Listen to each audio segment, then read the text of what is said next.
everybody, how's it going? It's Richard W. here. What's going on? So yes, we are watching the old-ass retro gamer.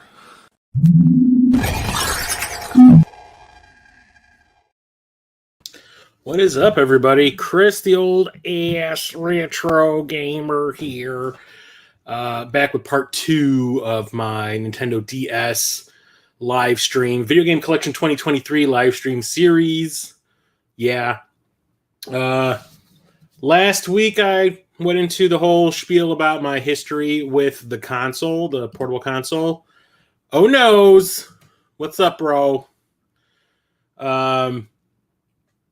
Which was that I did not have any history with this console. I had zero interest in it.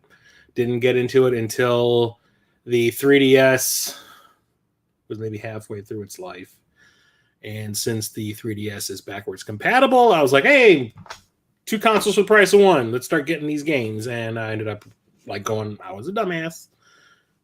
Still tired from Siege. I can imagine, bro. At least you got home in one piece.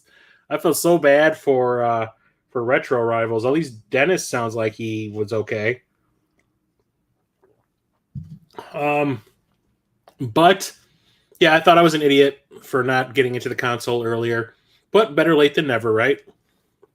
So let's get into the last half of my collection for the DS. And I'm going to bring it up like I always do. Why do I do these streams? 4 reasons. It's fun. Good content for the channel. It's good to have a visual record of my collection just in case something bad happens. And get to talk to all the awesome people like the Mondane and the Peter and everyone else that shows up the game room.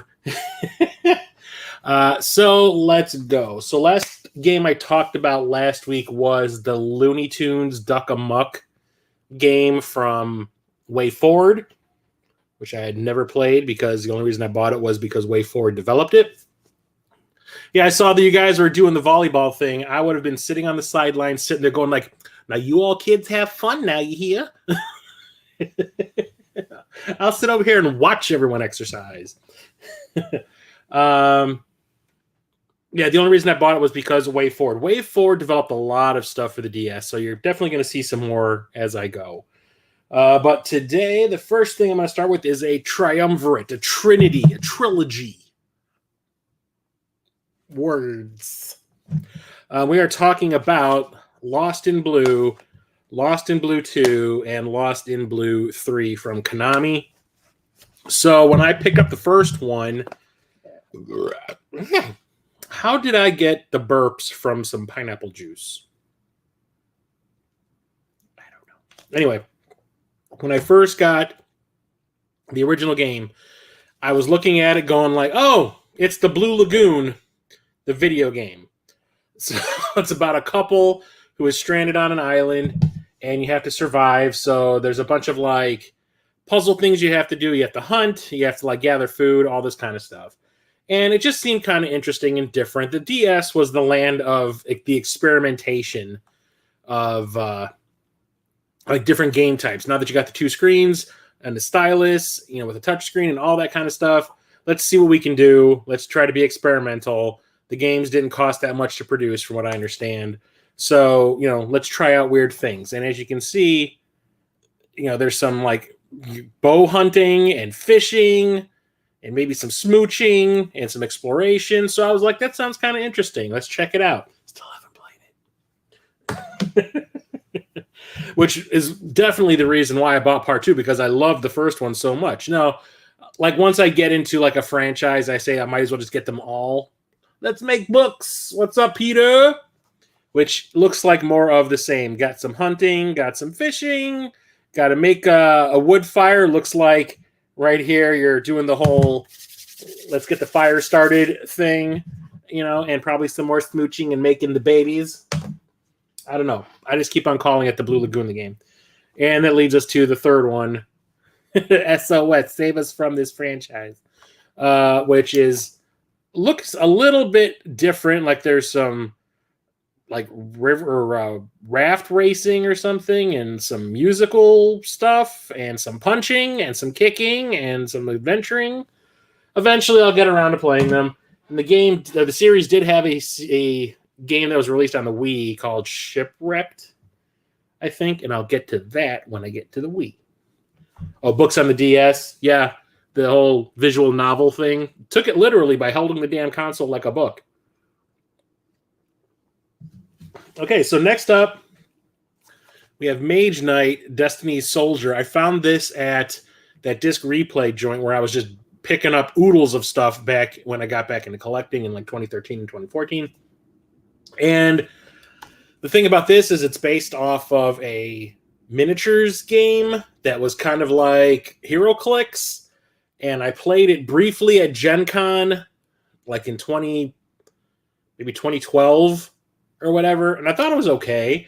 But when I saw that that there was a game based on Mage Knight, I never even heard of it. Like I said, I was just getting into the DS library. And when I found this, I just kind of said, oh, Mage Knight. I'm buying it. I didn't care what it was. And what it looks like is an RPG, obviously. It looks like with some strategy stuff going on, too. To me, like I still haven't played it at any kind of length. But to me, it looks like... What's that game called that I have for the Genesis? Sheesh. What was it called?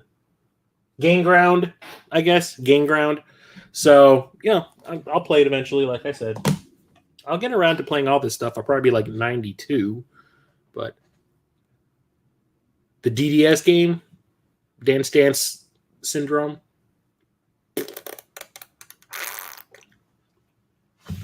Yeah, I played the tabletop one. We demoed it at the convention, along with another one that we all hated. I got a free T-shirt for demoing it, and it was basically like this naked lady with like a wrap around. It was like a see-through scarf, it was like a ribbon almost, like a see-through yellow ribbon wrapping around. And I wore it to work one day, and my boss just looked at me. She was like, appropriate. Next up, we have Magical Star Sign. I had to buy this game twice because I bought my original copy I got off of Amazon. And the thing with Amazon is when you're buying stuff from the sellers on Amazon, they rarely ever have pictures. They're very vague about the condition the stuff is in, what it comes with. You might just get loose cartridge, and that's the only description you get. So I bought one that said was complete in box, and like new condition kind of thing. And it was not that expensive. So I bought it, and when it showed up, it was the freaking like British version of the game where the cases are twice as thick as the American ones.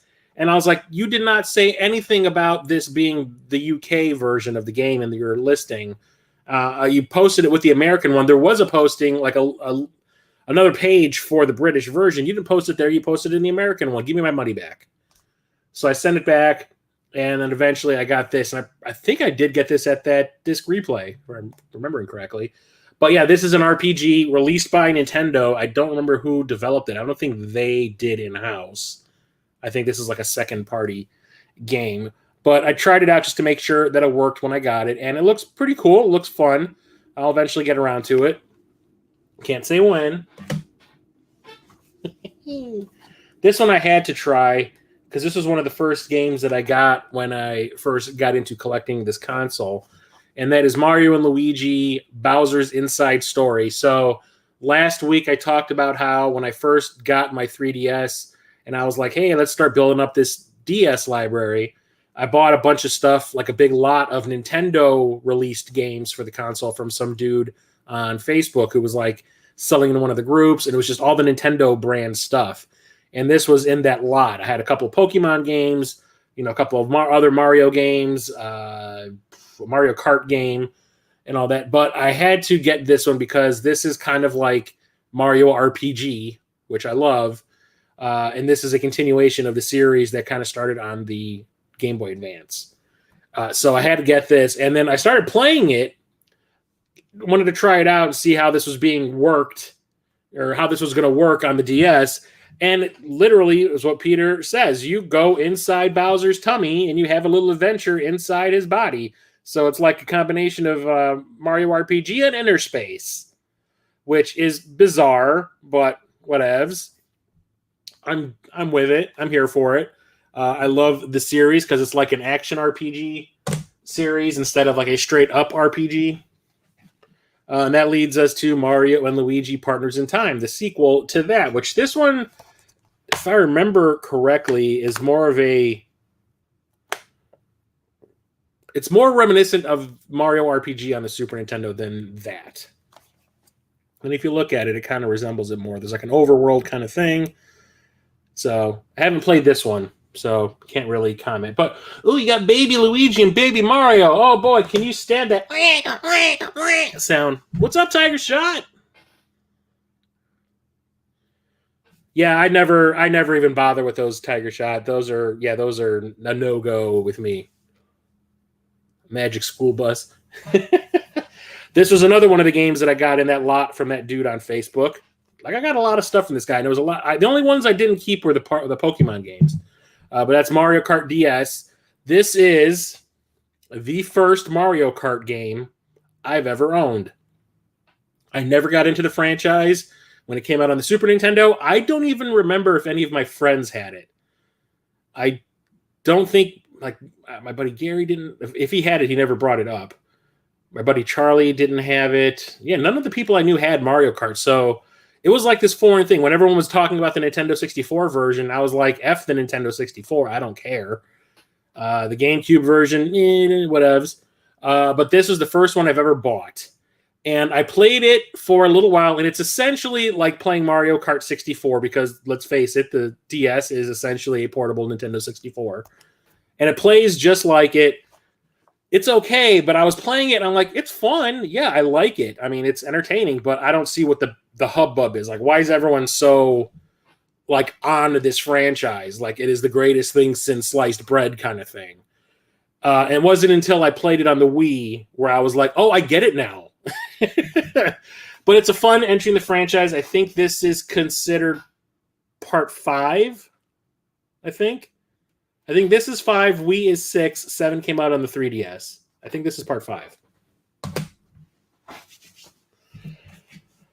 Next up, I have the original game on the Game Boy Advance. I ended up getting this sequel. I don't remember where, probably Half Price Books or Disc Replay, one of the two. But Mario versus Donkey Kong 2, March of the Minis. It's another like platformer game. We're playing as Mario, and I don't remember if this one has the same mechanics. I don't remember playing this one, actually. I played the first one. First one's got like the most annoying music ever. But it's like a puzzle platformer. At least the first one was. And I enjoyed what I played of it, which is why I picked this one up. So I'll eventually get around to it. So, yeah. And then I picked both of these up for $4 each, brand new, at a Target. They were in the clearance section at a Target. Did not go there looking for games. Sometimes a couple of my friends, Justin and Elizabeth, when we're hanging out, we've got some extra time before a movie starts, or like dinner ended early and we've got all this extra time, we'll go to this like one Target in my hometown and just hang out in there and just look around and stuff and see what they got. And they had like these on discount. These are like on the clearance rack. And we're talking Mega Man ZX and Mega Man ZX Advent. I picked, like I said, both of these up for I think $4 each. Still haven't played them though. No, I take that back. I did play the first one a little bit because I was curious as to what makes this different from the standard Mega Man game. And I think these are supposed to be remakes of Mega Man X on the Super Nintendo, if I remember right. Or like compilations of them or something. I don't really remember. Or if these are brand new games of the brand new series. I don't know. There were so many spin-offs of Mega Man, I cannot remember. Mega Man ZX, I think it's a different spin-off. I get everything confused because there's so many. And then they release like a compilation of them. Like, wait a minute, what? Yeah, I think these are completely new games. But you can see it follows the regular Mega Man formula, where it's like a side-scrolling run and gun. And the same with Advent. But it's been a long time since I played this one, because I got this one like right as I got into collecting for the console, which was probably 8 years ago. So it's been a while. Here we have, Metroid Prime Hunters. One of my, I think you play as Zero, really? I don't remember. Like I said, it's been a while. But it's Mega Man. Mega Man's pretty good. I like it. Metroid Prime Hunters. This is a spinoff of the GameCube games in the series. What am I going to say about this one? Well, other than the fact that it has a pretty cool, like, metallic, reflective cover, you can kind of see it here better than on that front. Well, Samus is a little bit more reflective than anything else on the front. Anyway, one of my goals is to get all the Metroid games, period. I do have all of them. Every one of them. Japanese, American, yes, I have all of it. Now I just got to get Prime 4 when that comes out, and it's done. Anyway, so I had to get this one to complete that subset. But the thing is, I think this is the one where it requires the use of the stylus at certain points. And at the very beginning of the game, you have to roll up into a ball and you have to like bounce into this one area. And I cannot get it to work right.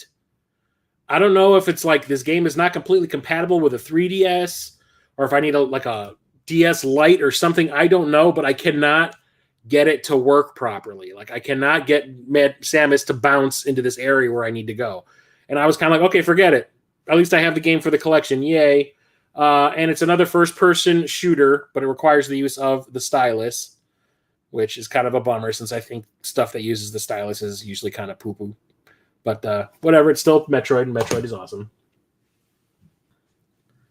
You only have the physical demo. Ooh, I got that one dirt cheap, I think, off of eBay or something. And then that leads us to Metroid Prime Pinball. Not the first thing I would consider, doing a spin-off of, but then again, we got Sonic Spinball and Mario Pinball on the Game Boy Advance, so why not? This one is actually kind of fun. It uses like the lore and the setup of the Prime games to like set the environments up, and it's pretty fun. I was enjoying myself when I first got it. I was playing, and I was like, I didn't think that I was going to like this, but you know me and my digital pinball addiction, so I actually liked this quite a bit. And the thing is, it says up here, Rumble Pack included. Well, the version that I bought did not have it. I ended up just buying a loose one off of eBay and just put it in here just so I could have it, so I can have like the complete set because, Metroid completist. So, yeah. But it's a fun digital pinball game that uses the Metroid license, I think, really well. Sorry if I just screeched really loud into the microphone. That was not intentional. So I picked this one up. I remember picking this one up at Disc Replay. That's where I ended up getting a lot of these. I had to be careful there, too, because they were one of those resale shops that if you sold them a loose copy of a DS game or a 3DS game or a Vita game, they would print up their own artwork and put it in a case to make you think you were buying a complete one when you weren't. So you really had to look. So I was like, I really loved the fact that this place had like a ton of stuff all the time, and it was always different stock coming in and out. But you had to be careful you weren't buying something with like a bootleg cover. But we got a spinoff of Might and Magic. This is Clash of Heroes. And I think this game appeared on like the Xbox 360 Xbox Live. I do recall seeing this pop up multiple times on my feed when I'd go to like the Xbox Live store back in the day, like, the early 2010s or whatever. And then I remember seeing this when I went to Disc Replay that day, and I'm like, is that game that I keep on seeing pushed at me toward, on the Xbox Live? And I looked at the back and I'm like, yeah, I think it is. Where it's kind of like playing Space Invaders, I guess, where like you're playing as a character at the bottom of the screen, and then you got like an army of people coming down the screen at you, and you have to like destroy them all. And then there's eventually like boss characters and stuff. I'm like, that's an interesting idea. Why it would need to be on the Xbox 360 and probably the PS3, I don't know. But for the DS, that seems appropriate. But for like the 360, nah. Next up, we have, I really made a concerted effort to get this game because I love my science fiction, and this seemed pretty cool. And it's a first-person shooter. It's Moon. I remember seeing people talking about this on YouTube when I got back into collecting for the console, or I got into collecting, never got back into it because I never collected for the console to begin with. But when I got into collecting, I remember seeing some YouTube videos about it and saw some footage, and I was like, that looks pretty cool. And yeah, it is a first-person shooter where you're on the moon, and it is kind of cool. And it's got a lot of like, almost feels like Alien Isolation before Alien Isolation, which is kind of rad. So I like it a lot. I need to play more of it. Need to play a lot more. And I picked this one up at half price books. I remember buying it too because the dude that rang me up was looking at me like, "What are you doing?" And I was like, "You just don't know me. If you ever watched my channel, you know why I'm buying this." It's a licensed game. It's Nacho freaking Libre. I love this movie. It is so stupid, but it is hysterical. It's one of the few movies where Jack Black is the star, and I actually like really enjoy it because I normally find him kind of annoying. But like his shtick in this one really made me laugh. Chancho, need to borrow some sweets. I'm gonna start laughing all. Oh God, he is a douche. He's a real douche. That was it. So what it is a wrestling game because that's what the movie was about, Lucha Libre wrestling. But it's kind of super deformed. Everyone kind of has a big head. You can see Escalito right there doing his little I can't smile face. It's silly. It's not the best designed game, but it's funny, and it kind of tries to capture the humor of the movie. I think it does a pretty decent job, and it's all right. It's kind of like I'm trying to think of a comparable game. It's like the wrestling version of like Mike Tyson's Punch-Out or something. It just makes me laugh when I'm playing it. So I had to have that. These games are awesome. These are both awesome. These are by Shin, which is one of my favorite developers. Got into them because of a 3DS game. And then I went into their backlog of the things they've developed. And I was like, wow, they know what the hell they're doing. So we've got Nano Stray and Nano Stray 2. So these are vertically scrolling shmups, but they're kind of like into the screen, kind of like Sylphied on the Sega CD. And they're just rad as hell. The graphics are fantastic. The play control is great. Everything about it is so polished and fun. If you love a good shmup, this is for you. And then there's the sequel, which decided to mix it up and kind of go vertical and horizontal. So, you know, if you like Life Force, but better, or if you're looking for a Life Force game, but better, definitely get part 2.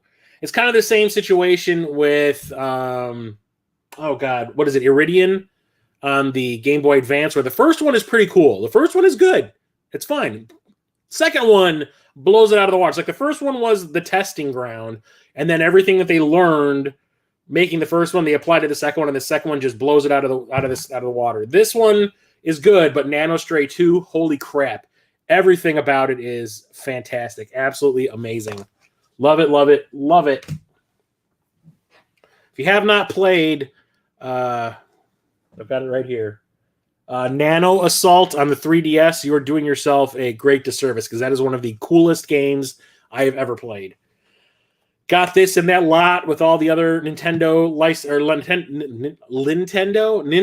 brand games from that Facebook purchase, and that is New Super Mario Brothers. I don't know which came first, this or the one on the Wii, but this is the first one that I played. And as much as I love the OG Mario Brothers games, I don't know what it is about the new Super Mario Brothers series, but I find it incredibly boring. It's like, it's slow.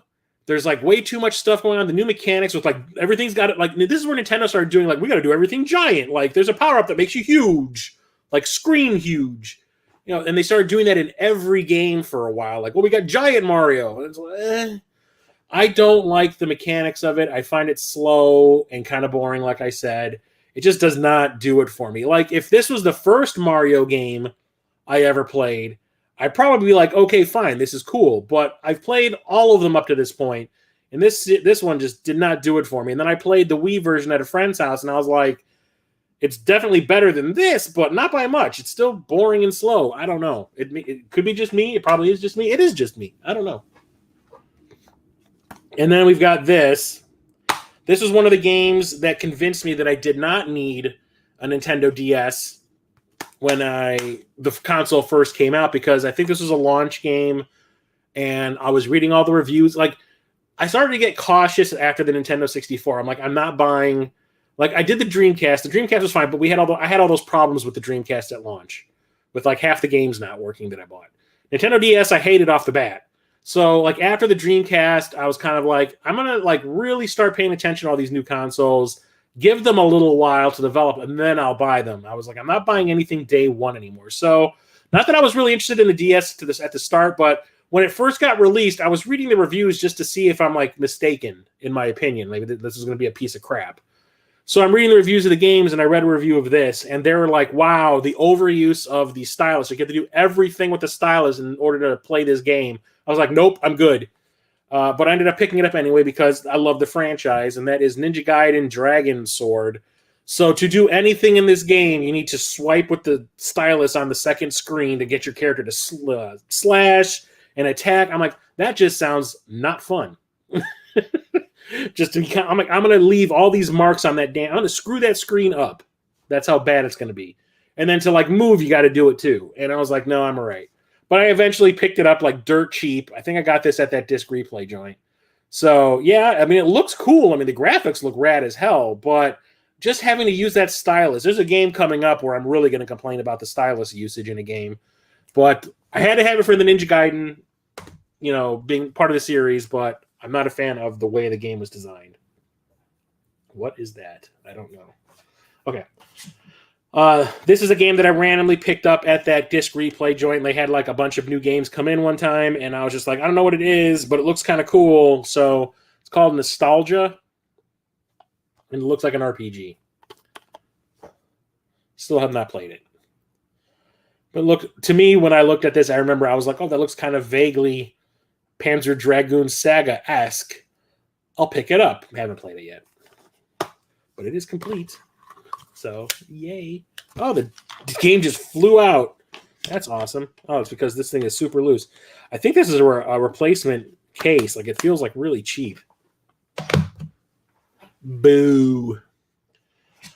So, this one I remember. Oak City. Whoa, thank you. Thank you. Those sold axes got to flock together like a feather. Yeah, you know. Thank you for the... Is that a... Did you subscribe or did you just donate? Can't tell. But thank you, thank you, thank you. I remember picking this one up at my old retro game store, People Play Games, that is now gone. And I didn't know anything about it. I saw the name and I was just kind of like, that looks Dungeons and Dragons-esque. And then I flipped it over and I looked at the back and I saw that this was developed by id, the people who made Doom and Quake. And I was like, oh, I need it. It's probably a first-person shooter of some kind in Fantasyland. Maybe it's related to Hexen. So I picked up Orcs and Elves. And then I want to say like 3 or 4 months later, Metal Jesus talked about this game in one of his videos, and the price of it went through the roof. And I was like, well, I'm glad that I jumped on it when I did, because I did not pay, $60, $70 for this damn thing. I paid like $12. Taco level down. Oh, thank you very much, though. Thank you. What's up, Retro Coop? So what this is if you've ever played, I did. Luckily, I was able to do it before they pulled it off the, I think it was on the iPod store or the Apple store. But it developed like Doom RPG and, what was it? Doom RPG and Castle Wolfenstein RPG or whatever, where they basically turned Doom and Wolfenstein into... I can't explain it.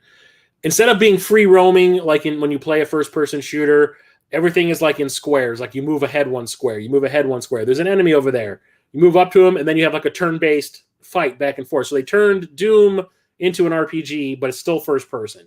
This is an all-new IP of theirs where they made a fantasy version of that. And it is amazing. It is so cool. I remember I bought it. I brought it home. This was the first game I played when I got back from that game hunt that I did at that store. And I ended up playing this for like 4 days straight. And it gets really, really hard, I want to say, when you've been playing it for about 3 or 4 hours. But like it is so much fun. Just first person, slashing the crap out of enemies, getting like the bow and arrow, all that stuff. I absolutely love it. If you can pick up a copy of it, this is one of my most high recommendations for a DS game. It is so much fun. I don't know if the price is of this nowadays, but it is super awesome. Flip phone turn-based game. Yeah, I had it on my iPod. Like I had the one with the wheel on it. I had the original iPod, and it was like on. I was playing it on that. I don't think I ever played the Wolfenstein one, but I played the first Doom one, and it was pretty cool. Yeah, that game was so much fun. I'm just sad that it's like when I switched over to my other iPod, I got like one of the ones that looks like an iPhone. I think it's called an iTouch.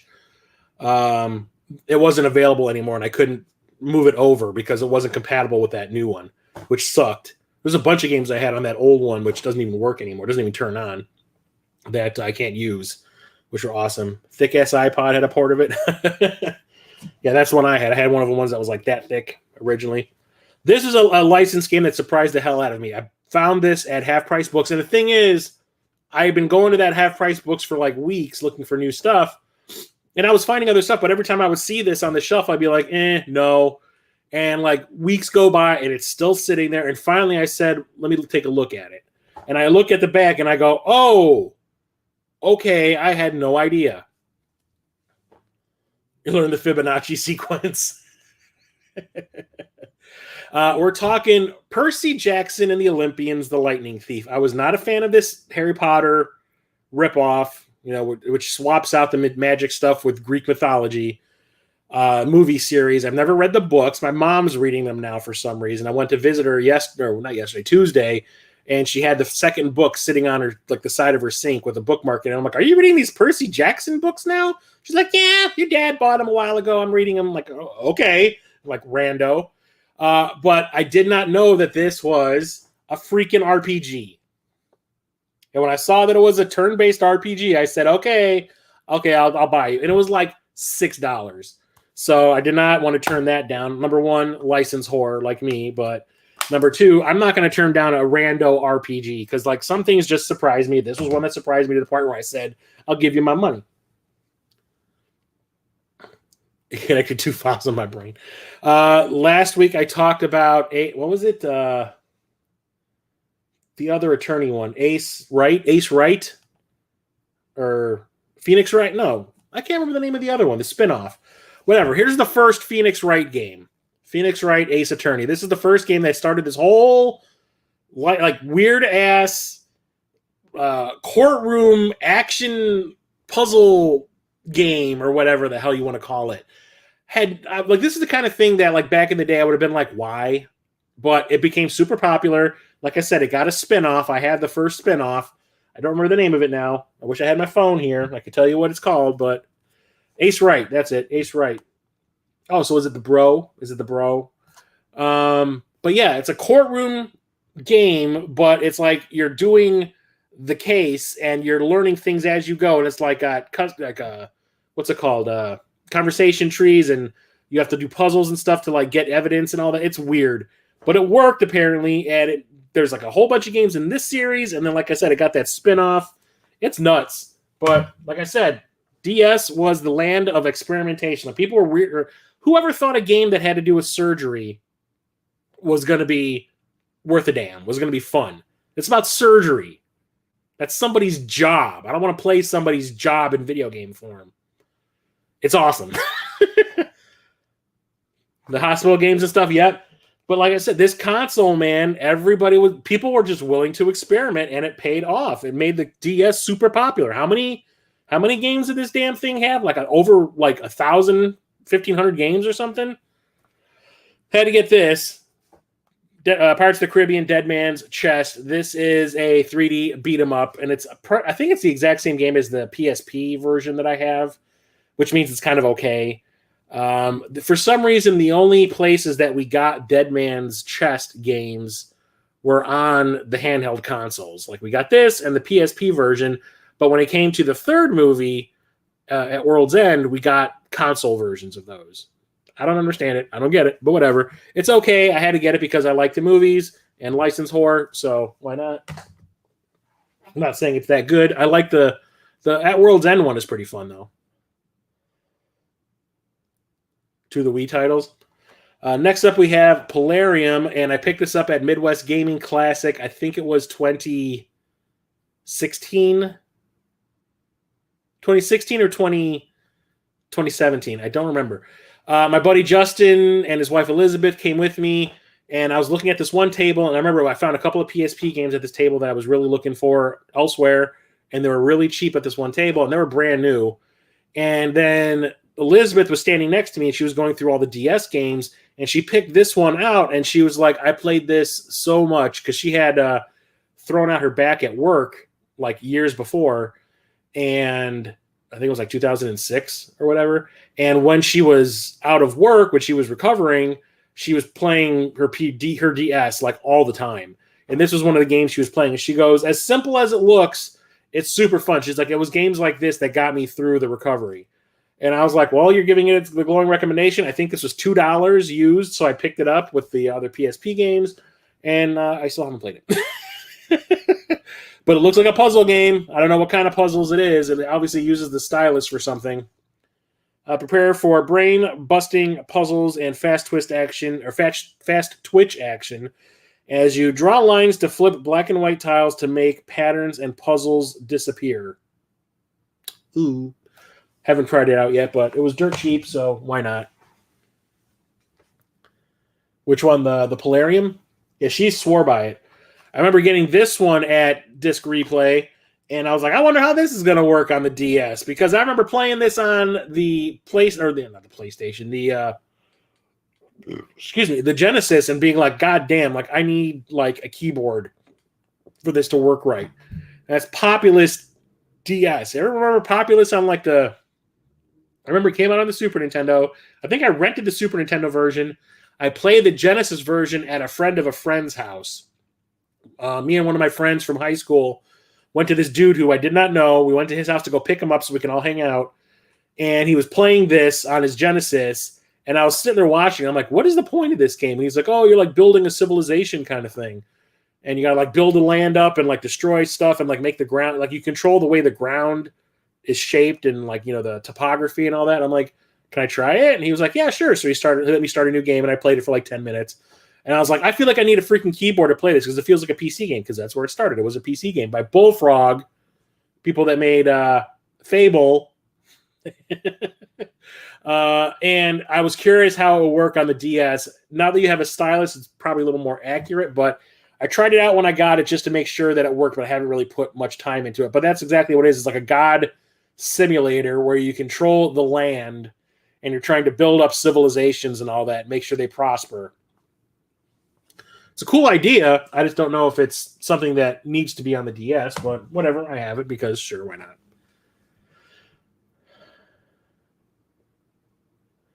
Are you talking the Polarium game, Oak City?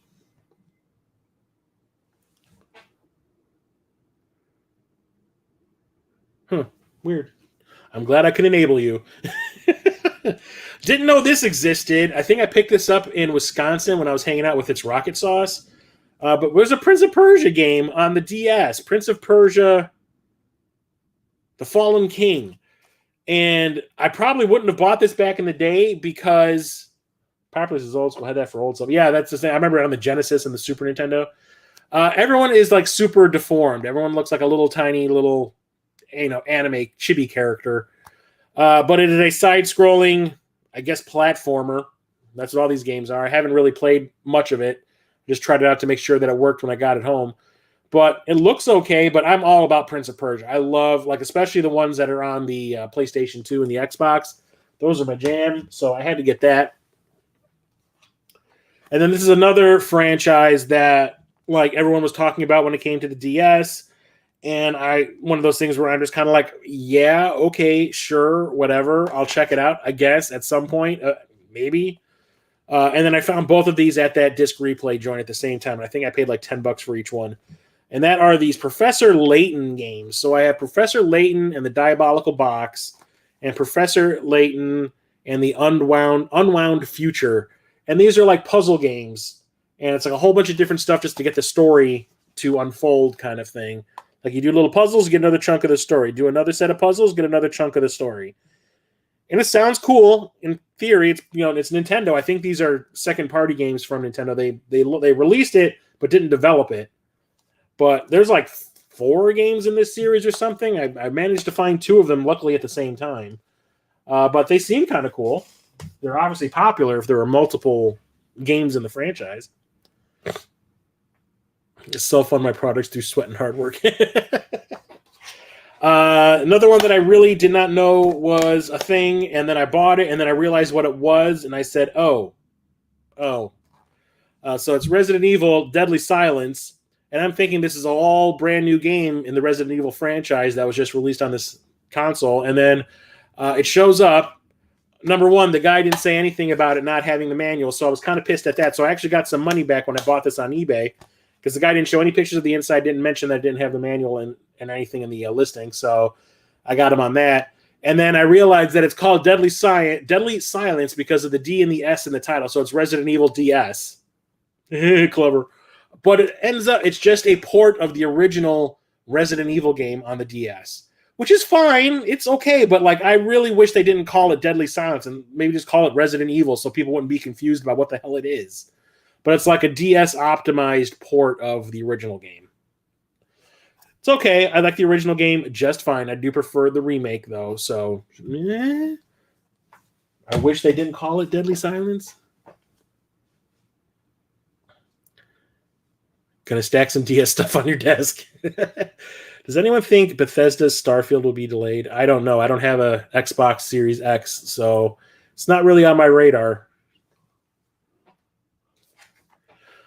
So this is also my first... do I have the box to this up here? Or is it in the other room? Crap, I think it's in the other room. Shit. Why would it be in the other room? Damn it. Okay. So yeah, my first experience with this franchise was on this console. So when I first started collecting for the DS, I've been reading about all these games in this long-ass franchise for, like, I want to say since I got back into collecting in 2013.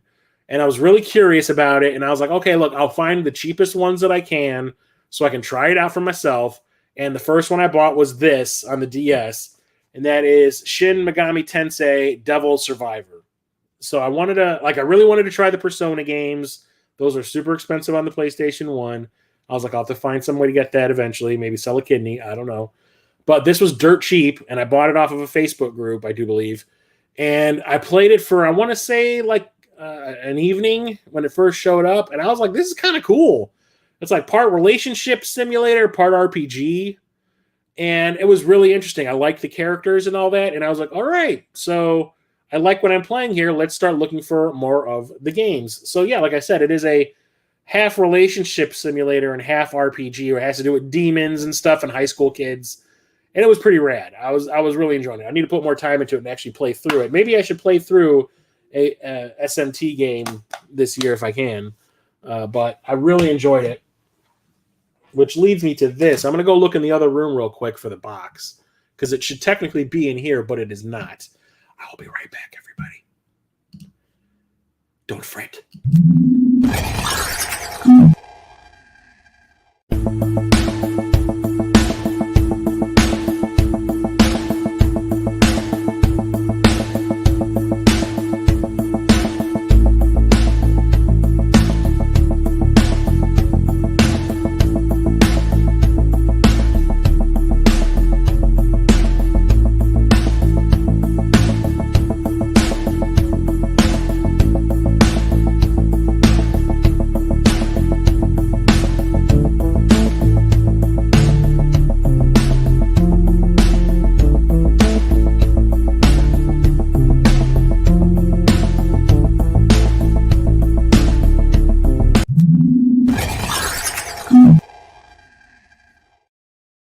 Okay, I'm back. Yeah, this box I should have had up here with these games because it's from the specific generation, but for some reason I had it in the other room. Anyway, we are talking Shin Megami Tensei Strange Journey, and I do believe this is a remake of the first game that was developed for like the Famicom or something. And this is the special edition, and it comes with the soundtrack on disc. It has 10 tracks. It hasn't even, I don't even think it's been opened. Yeah, it's still sealed. So I got this at Half Price Books. They put it in their expensive games case, which they usually have like right at the end of their game area. But it wasn't super expensive. I think it was like $20. So I snagged it before someone else realized, oh, they screwed up. So here's the game itself. And it's, I guess, another one of these. It's a dungeon crawler, but it's like a 3D dungeon crawler and RPG. So I have not played this one yet because I want to work my way through the ones that I had gotten previous to this. But I am a fan of this franchise now, so I had to have it. I'll put that box over there, and I'll throw you up there later. Let's see what I missed. I think every game in the history of gaming overpromises the game. Oh, you're talking about Starfield? If you think it'll be pushed out, you think it's in a crunch. If it's good, you don't notice. If it's bad, people notice. I crap. Yes, Chris, play the RPG games. You are not developing evil monsters to kill us in Tides of Flame. You do not know the amount of time that I have dumped into Tides of Flame. We haven't even gotten to the good stuff yet. Oh, it is from Star Trek. This is the symbol for the Romulan Empire. It's like redone. This is the version that they used in Star Trek Nemesis, the last next-gen movie. And I really like Nemesis, the movie, so I bought this one. Next up is another one of those weird things. Like, you think Percy Jackson getting an RPG is weird? This is another one. I think it makes sense when you think about it because Mario had an RPG series. They still kind of do. So why can't Sonic? So we got Sonic Chronicles, The Dark Brotherhood. I don't remember who mentioned this in some video on YouTube. It might have been Pete Dorr, who was like, yeah, then there's that Sonic RPG on the DS. And I went like, oh, what now? And looked it up. And sure enough, Sonic has an RPG on the the DS. Brain not functioning right. And it's kind of awesome. I didn't play it a whole lot, but I tried it out because I was like super curious. And it's actually pretty fun. So hells to the yeah that Sonic got an RPG. I mean, yeah, it's directly trying to compete with Mario RPG, but whatever, as long as it's done right. Promises. Mm-hmm. And then that leads us to this Sonic Rush, which I have not played because I hear this one is not that good. It looks like a standard Sonic game that uses both of the screens. And there's some 3D stuff in it too, like Sonic Adventure. But I have not played it, so I cannot comment. But it looked kind of cool, and it's a Sonic game. I don't know if I'm going to get all the Sonic games because there's so damn many of them, and a lot of them are poop-tastic. Oh, I played Sonic Unleashed. I know the pain. This is one of those games I picked up in that Square Enix website clearance sale that I was talking about last week, where I got all those Dragon Quest games and all the Final Fantasy games that I'm probably going to be selling tonight later on. But when I went there, the last time I saw that they were having the sale, I went there specifically looking to get a copy of Chrono Trigger. But like always, I got there right when the sale started, and it was already completely sold out. Like, everyone just bought boxes of that crap for resale. And I was like, can I just get a copy? But I ended up saying, like, well, while I'm here, what's, like, dirt cheap? And one of them was Space Bust a Move, and it's still sealed. I'm not going to try selling this one. No one cares about this. But I do love Bust a Move, so I thought having at least one game in this franchise on the DS would be pretty cool. I have not played it yet because it's obviously still sealed, so why not? But, match up a bunch of colored bubbles, match 3, make them pop, get points. Not complicated. This is another one that I had zero clue existed because I was not paying any attention to the DS when it was relevant. And like a lot of stuff like snuck up on me when I got into collecting for this as a console. So when I learned about this, I was like, I think I need it. It sounds weird. I want it. That is Star Fox Command. So it is Star Fox, but it's like the strategy version of Star Fox. You still have like the regular into the screen shooter stuff, but it's more about the strategy of like taking areas on a map than that shooter stuff, which is fine with me because mixing it up is cool and keeps it from getting like a stale so they get sick of this franchise before it's gotten to the good stuff kind of stuff. I'm rambling. But I was super happy to get this. There's another one that I'll be talking about on the PSP that is kind of like copying this game's MO. that holy crap. Holy crap. I had to get this because you guys know me. I'm a super fan of this franchise. I mean, I'm wearing the shirts for crying out loud. That is Star Trek Tactical Assault. So this is when Bethesda had the license for the Star Treks and was making all the games, and they were all kind of samey, except for oh god, I can never remember. My favorite one, and I can never remember the subtitle for it. Jesus Christ. Hang on 1 second. I got to look it up. Where are you, Google?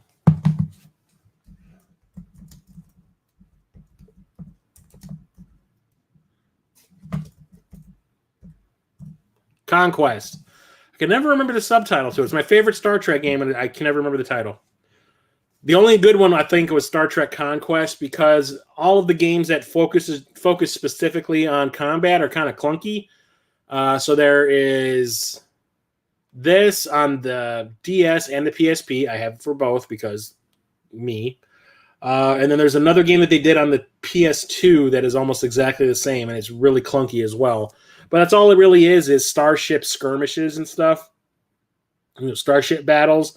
And it's really slow because these are like basically like you're controlling submarines in outer space, and you got to turn real slow while your phasers recharge and get a good shot at the enemy that's like circling you and all that kind of stuff, and make sure that your shields aren't, wearing out on, you have all the shields on all sides. You got to wait for the ones to recharge that are, damaged and all that. And it's okay. It's all right in short bursts, but for the most part, it's just kind of clunky and not super fun, which is why I like in Conquest, when you have a fight in that game, you have the option of having the computer just do it for you like this, or do it manually like in this game or the one on the PS2, and I just have the computer do it for me so I don't have to worry about it, because like I said, it is kind of it does not control very well.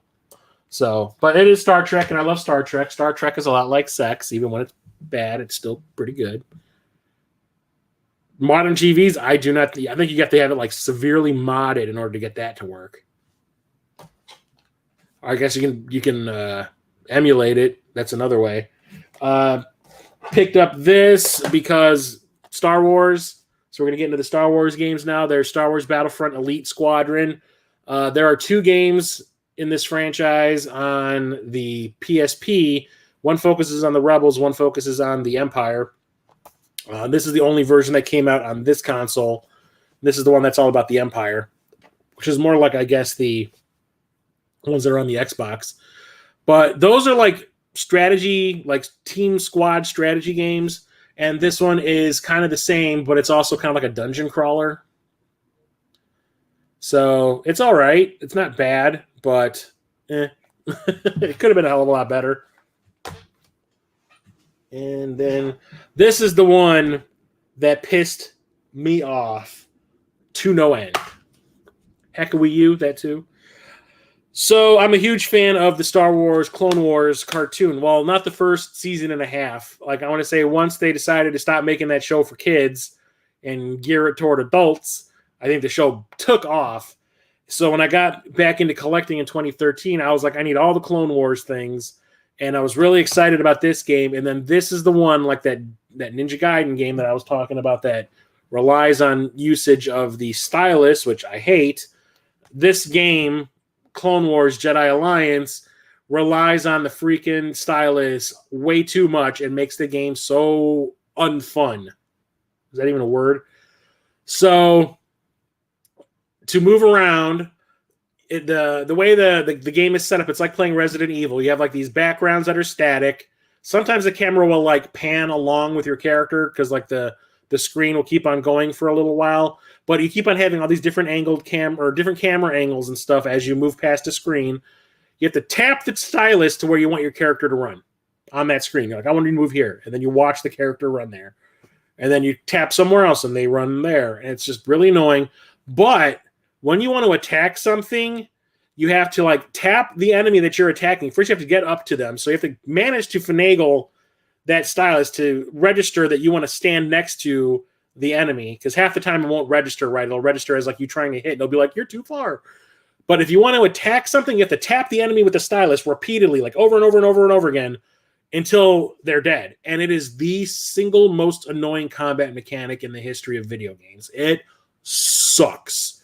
I cannot believe that while the people were developing this game, they're like, yeah, this game is awesome, and we're giving the players carpal tunnel. It sucks. It is so bad. I was so disappointed. I was like, I don't need to play this anymore. I put this in I made those 2 series of Star Wars videos about the good Star Wars games and the bad ones. This was in the bad. I hate it. I was so pissed. I need to get the first game based on this, well, the port of the first game. But there's Star Wars The Force Unleashed 2. I need to get Star Wars Force Unleashed 1. And I do believe this is a port of the PlayStation 2 version of the game where it's not really completely 3D and it's kind of side-scrolly.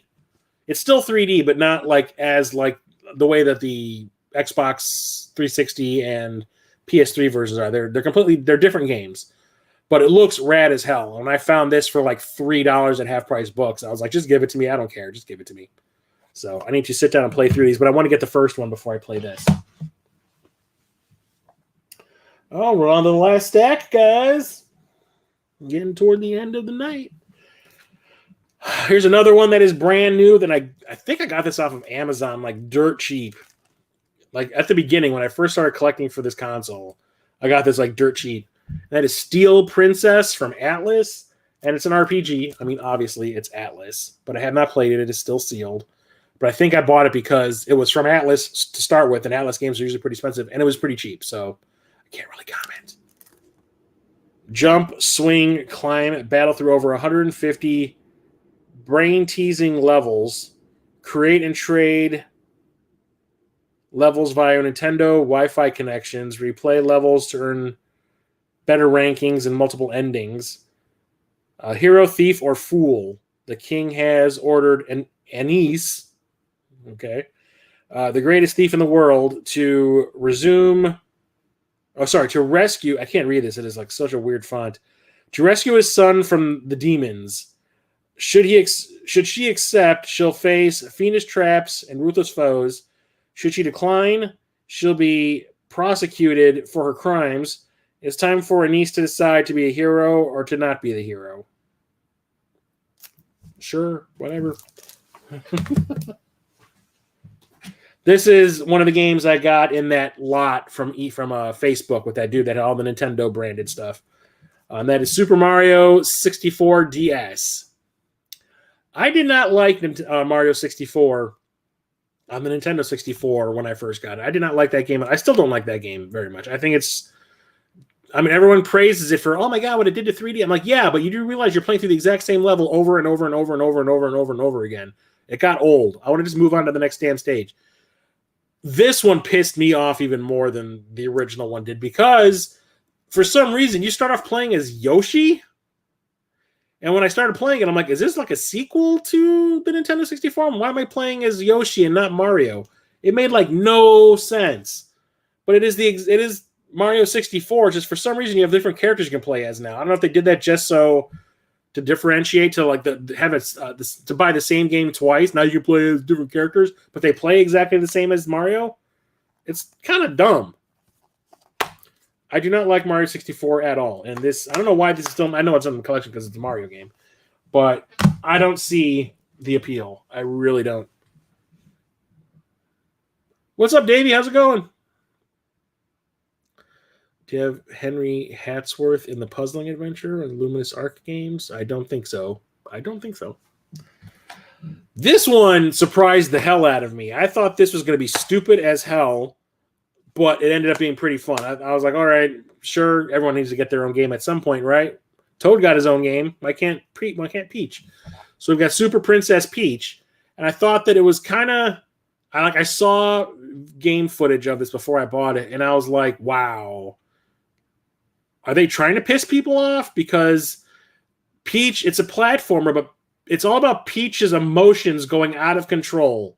Those crazy women and their crazy emotions kind of thing. It's like, what were you thinking? It is a fun game, though. I will give it that. So it's like you have like if you make her mad, she sets fire to things. If you make her sad, she cries and things start to grow. Well, I can't remember what the other two were.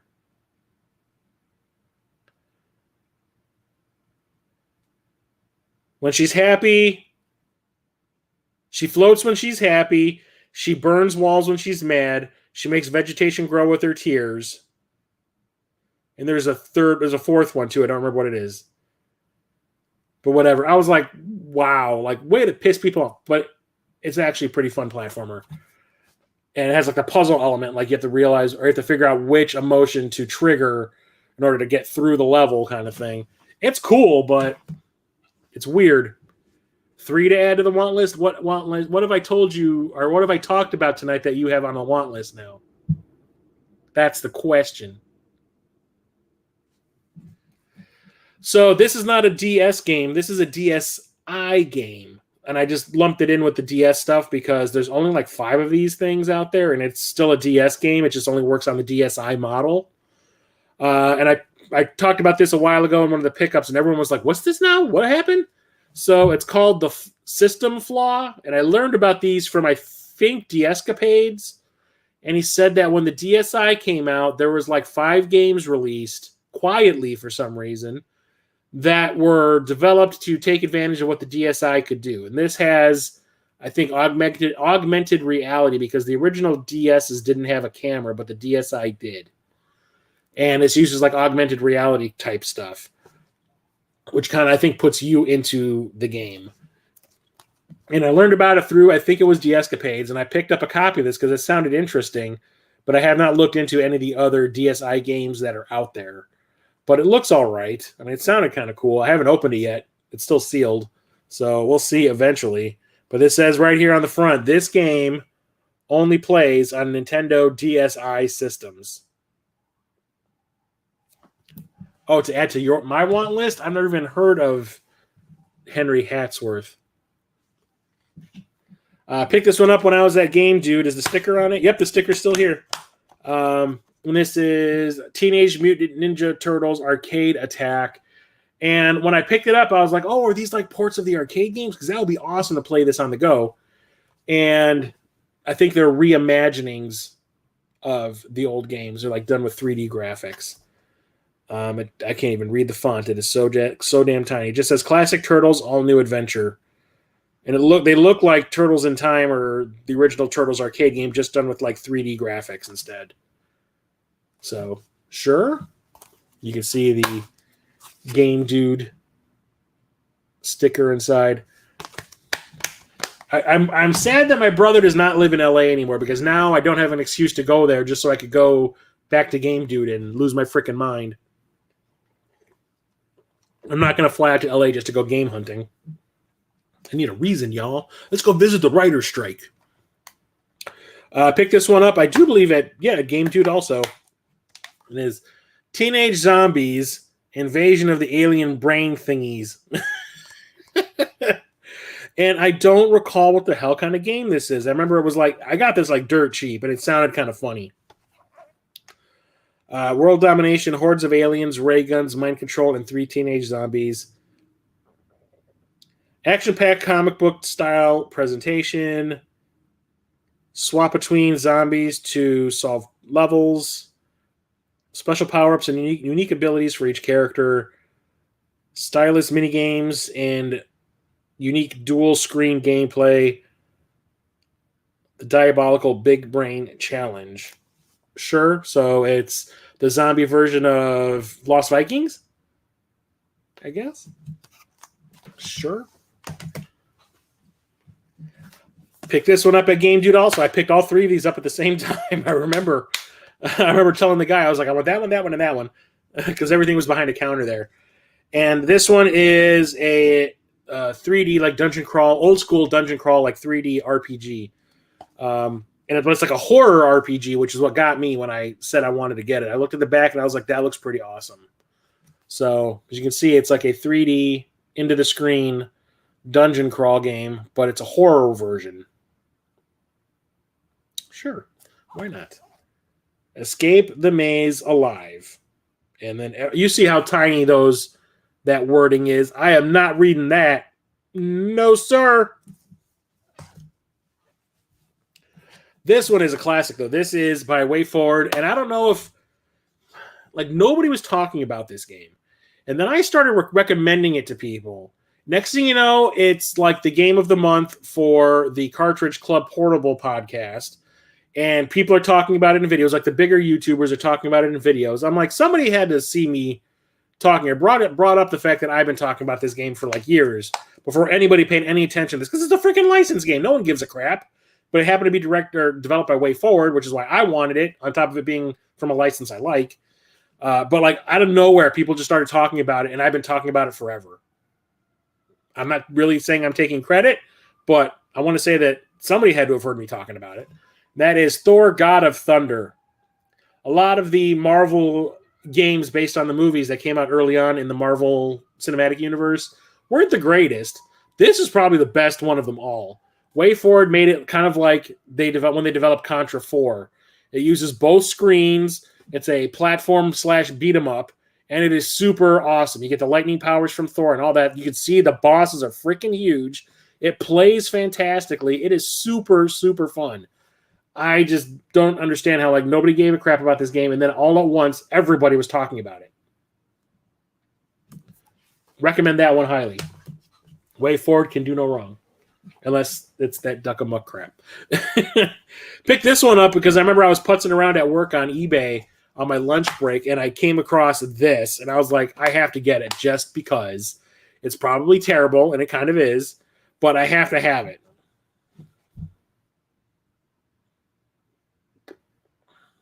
It's my childhood. Sadly, this is not based on the... With the hiccups again. This is not based on the 80s Thundercats cartoon. This is based on the one that came out, I think, in the 2000s, which I never watched. And everyone is kind of emo looking. But it's a side-scrolling beat-em-up.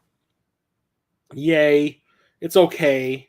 It's not the greatest thing ever. It's kind of jank. But, you know, it's Thundercats. It's cool that we actually got a game based on Thundercats that actually got released on this side of the ocean. Because there's, I think, a couple of Thundercats games that came out over in England on, like, the microcomputers. But I'm just glad that we have at least one, and it's not a flaming hunk of shite. This is another Nintendo-released game, but I don't think they developed this one in-house. I think this is another second-party game. But this is one of those puzzle games, I guess. I haven't really put a lot of time into it. I don't really remember anything about it. It's a puzzle game, obviously, but Trace Memory... I remember I had this on my wish list on Amazon for like ever. Like when I first got back into collecting, I like went to Amazon and I would just type in the name of the console and I would go through the list of games that they had and I would be like, put it on my wish list. This was sitting there forever. And then I randomly found this at Half Price Books. And I picked it up and I don't even remember playing this one. But it looks like a puzzle game. It's got like those sliding picture puzzles and stuff. So yay. Don't know. So I can't comment. It just says, find the traces of your past on mysteriously Blood Edward Island. Sure. Have you seen the new Cats lair on HasLab? No, I don't pay attention to the toy stuff. I mean the lair, not layer. No, I don't pay. That's a Jason from Corpse Flood thing. He's Mr. Toy Man. I'm not into that kind of stuff. You have Thor as well. Thor is awesome. Had to get this because I love my Transformers, and that is Transformers Animated the Game. This one is part beat 'em up, part driving, and it's based on the cartoon. So like everyone has this weird ass. I never watched this cartoon because I took one look at the art style and I was like, oh hell no, that is dumb. Like everyone's like bulky and like they have tiny legs and a huge torso, or huge legs and a tiny torso. It's like no, it's just I do not like that at all. Like look at Optimus's waist. No. Sorry. But yeah, it's okay. Not my favorite Transformers game out there. This one still has a label on it. Can I actually get it off? Oh, will you? Oh, it's coming off. Can you hear it? It's a satisfying sound, isn't it? Oh, it came right off. Thank you. I can actually see the ESRB rating. But yeah, I had to get it because Transformers. This one I had to get because Tron Evolution. This is okay. I played through the game that came out for the main consoles, the PS3 and the 360. I played through I think it was the 360 version of this. I thought it was pretty cool. It was a 3D beat 'em up. It had some light cycle racing stuff in it. It was okay. But when I got into the collecting for the DS, this was one of the first games I bought, thinking it was going to be just a port of that game that I had played already. And it turns out, no, it's got the same name, but it is a completely different game. It is now like a Legend of Zelda action-adventure game. There are mini games where you're like doing the light cycle racing and there's tanks and all that kind of stuff. It is cool. The thing is, this is one of the games that I was playing that got me in trouble when I was DJing for that burlesque show. So I remember we would do the halftime, and during halftime, that there would be like 5 or 6 dancers in a row.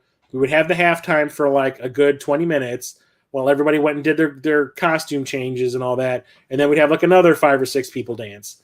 And during halftime, all I would do was I would put a playlist on through the soundboard and just sit back. And after a while, I was just kind of like, why am I just sitting here doing nothing? I'm going to bring my freaking 3DS with me next time, and I'm going to sit here and play some games while I'm waiting.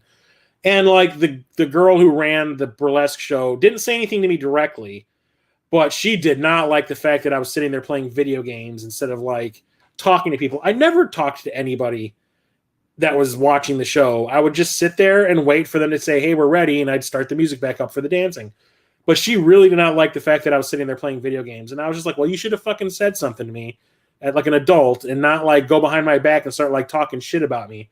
And I was like, did not like that lady at all. Everyone thinks she's awesome. I thought she was really not cool. But anyway, fun game. I highly recommend it.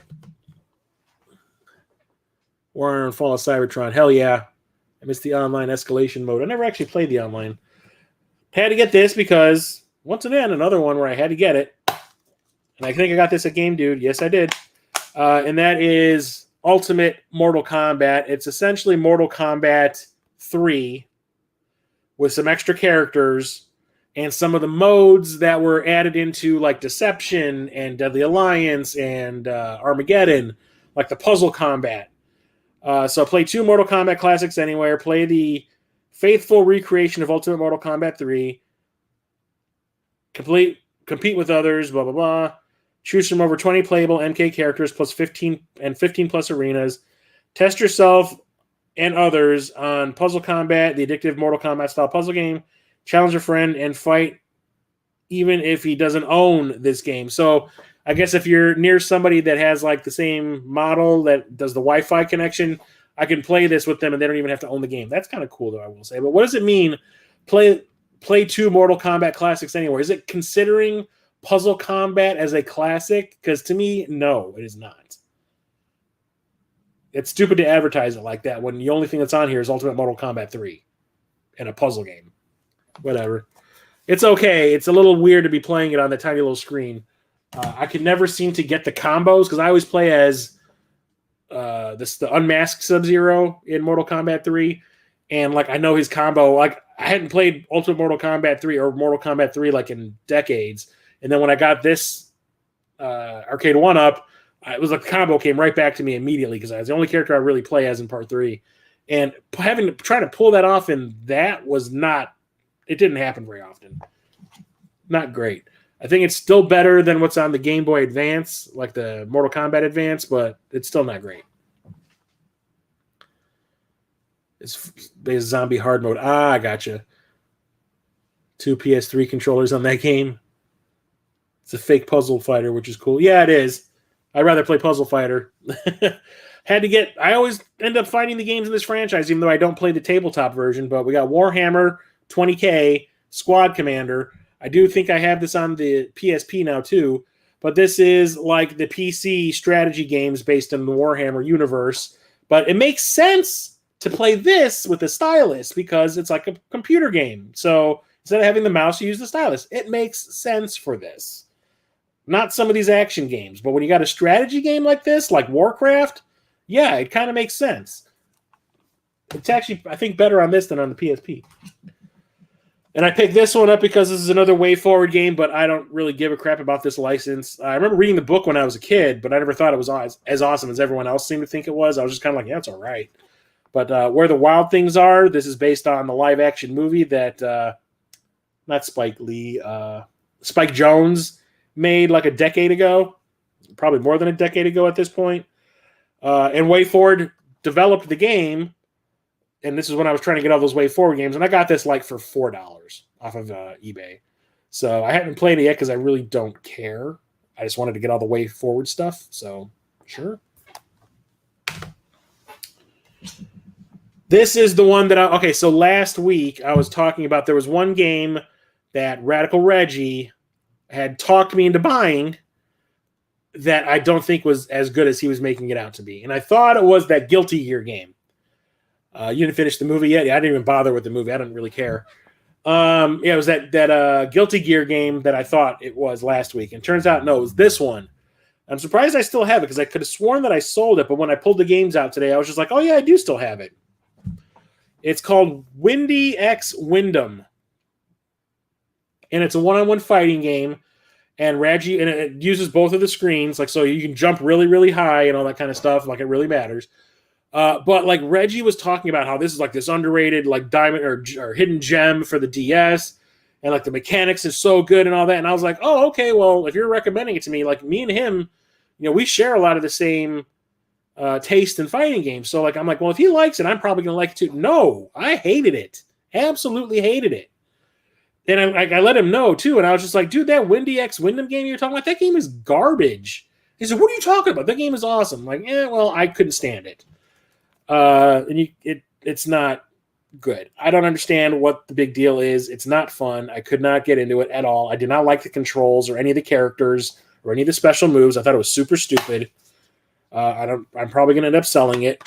I hope it's worth $150, $300, $1,000. I don't know. It is pretty bad. Like I said, I'm surprised this is still in my collection. I don't even think this is in my app on my phone. I think I looked it up and it wasn't in there, so I need to add it. But it is terrible. I could not stand it at all. Terrible fighting game. And then there's this. This is another one of those things like Percy Jackson, which you would never in a million years think would be turned into an RPG video game. You look it up later. Wizard of Oz Beyond the Yellow Brick Road. This is an RPG based on the Wizard of Oz books. And I had no idea. I think Metal Jesus talked about it in one of his videos. That's how I learned about it. And I immediately, like, I'm not a Wizard of Oz fan. My mother is a huge, like, she has, if you ever came to my place and you saw my little Tron shrine in the other room, you'd be like, oh, okay. You look at the Wizard of Oz collectibles my mom has, it is all over the damn house. She has, like, gigantic, like, display cases filled with this stuff. One room is basically, the walls are just covered with it. It's crazy. She's met the Munchkins. But like when I told her about this, she was just kind of like, what's an RPG? I was like, I should just buy you a copy to have in your collection. But yeah, it is an RPG based on the Wizard of Oz. It is a turn-based RPG. Who would have thunk it? I had no idea. I was not going to pass that up. Number one, licenses, and number two, it's a unique idea. So had to have that. This one, I remember when I first got into collecting for this console, I found this at Half Price Books. I was like, that looks kind of cool. I'll pick it up. I like these two things that are in the title. Let's try it out. That is Witches and Vampires, The Secrets of Ashbury. And then I bought it, well, then I played it, and it's like Twilight, the video game. It is like so emo and like boring, and there's like nothing going on in it. It's just a lot of dialogue, sitting through people talking over and over again. Oh, then walk over here and talk to that guy. Oh my God, we're here for another half hour, hearing all this stuff. I'm like, wow. Like this was made for like 14-year-old girls, essentially. And there's a couple of times where you have to like do some stylisty stuff, but it doesn't really matter. There's really not a lot going on. It looks like an RPG, which is what I thought it was, and it turns out no. It's basically like walk over here, talk to somebody, sit there for a half an hour, walk over here, talk to somebody, listen to them talk for a half an hour. It's not good. It's still in my collection, though, because reasons. And the last game I'm going to talk about is still sealed. I cannot tell you if it's good or not, but it is a Square Enix game that I remember I was trying to get forever, and then I got this in that sale on the Square Enix website, the clearance sale, and I got it for like, I think, $10. And that is The World Ends With You, which eventually got a port to the Switch. And it's like an RPG, I do believe, but this one uses the stylus, as you can see right here in the picture. It's like, oh, use the stylus to attack. Yay. So I don't know what the deal is, but the font is super tiny. Welcome to Shibuya. You have 7 days. Wake up, shaken up, plastered on asphalt. Phones can't block the voices of the masses. 7 days left between you and death. Better race, place. Reapers won't give up the chase. Wow, that's clever. It would mow itself. I'm so emo, I make skyscrapers wilt. But yeah, I haven't played it, so I really can't say. But yeah. So did that stream go out with a whimper? I guess. So yeah, that's it for my DS collection. I'm not sure which console comes next for next week, but next week is going to be the one before Mo Game Con. Let me check real quick to see which console I will be discussing then. Yoink.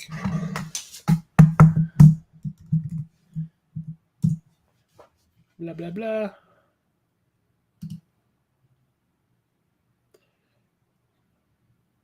Do it, come on. Nope, that is not the link I usually use. Is it this one? Come on. Yeah, this is it.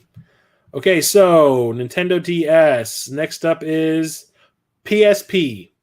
So 2 portable consoles in a row. Very appropriate. So next week will be probably the first of 2 Sony PSP streams, since I have a pretty large PSP collection. Probably more games for that than I have for the DS. For a while, I was on a kick for that console.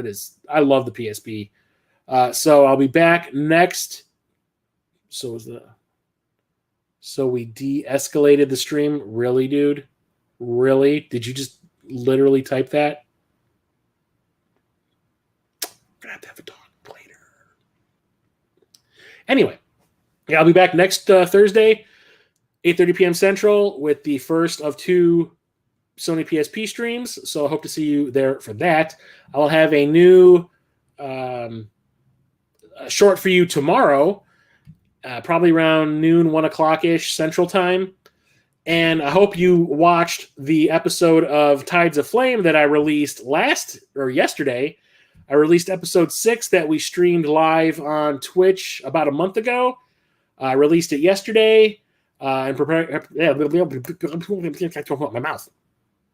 I released it yesterday in preparation for the upcoming episode 7 that we're going to be streaming on my Twitch channel at the beginning of next month, which will be awesome. Can't wait. Got a lot of cool stuff planned. So go and check that out at twitch.tv/theoldassretrogamer. And check the social medias, like the page for the OA Old Ass Retro Gamer on Twitch. Sorry, Twitch. I always get these messed up. On Twitter and Facebook and Instagram for the time that we're going to be streaming those.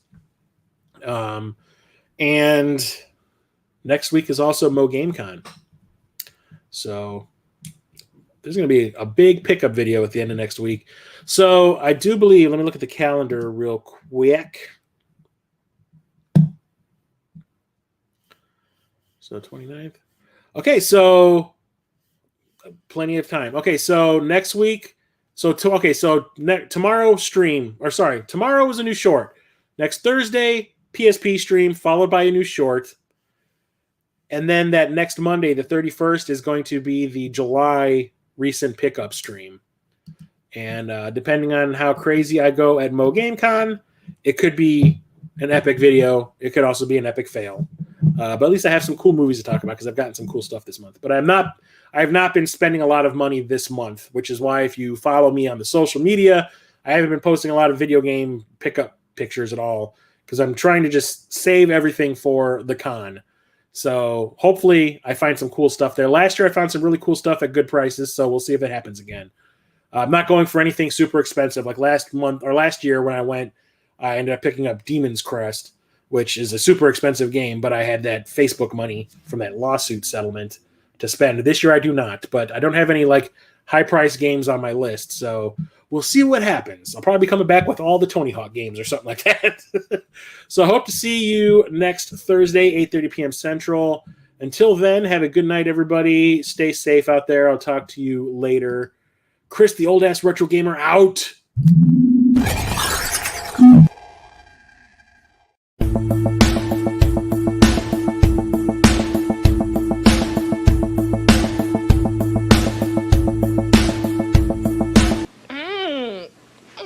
So good.